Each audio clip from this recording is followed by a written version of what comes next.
ট্রাম্পের বিরুদ্ধে মামলা করল যুক্তরাষ্ট্রের ২২টি অঙ্গরাজ্য। যুক্তরাষ্ট্রের প্রেসিডেন্ট নির্বাচনের প্রচার অভিযান চলাকালে ট্রাম্প প্রতিশ্রুতি দিয়েছিলেন যে ক্ষমতায় গেলে নাগরিকত্বের নীতি বাতিল করবেন তিনি।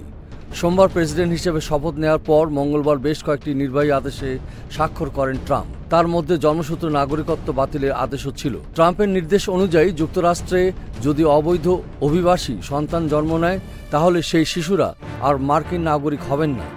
এদিকে জন্ম নেওয়া শিশুর মা বাবা যদি বৈধভাবে আমেরিকায় গিয়ে থাকেন কিন্তু তাদের মধ্যে কোনো একজন সেখানকার স্থায়ী বাসিন্দা নন, তাহলেও সেই শিশু মার্কিন নাগরিকত্ব পাবেন না।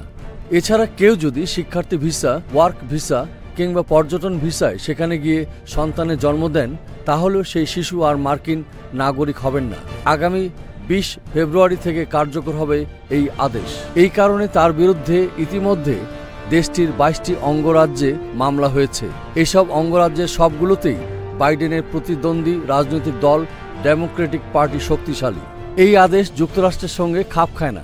এই আদেশ জারির মাধ্যমে প্রেসিডেন্ট তার ক্ষমতার বড় ধরনের অপব্যবহার করছেন এবং এজন্য আমরা তাকে জবাবদিহিতার আওতায় আনব।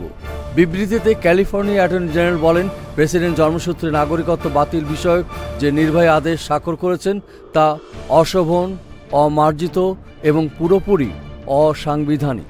অ্যাটর্নি জেনারেল আরও বলেন, আদালতের কাছে আমাদের অনুরোধ, যত শীঘ্রই সম্ভব এই আদেশ আটকে দেওয়ার জন্য প্রয়োজনীয় পদক্ষেপ গ্রহণ করুন এবং মামলা যতদিন চলবে ততদিন যুক্তরাষ্ট্রে জন্ম নেওয়া শিশুদের অধিকার যেন কেড়ে না নেওয়া হয়।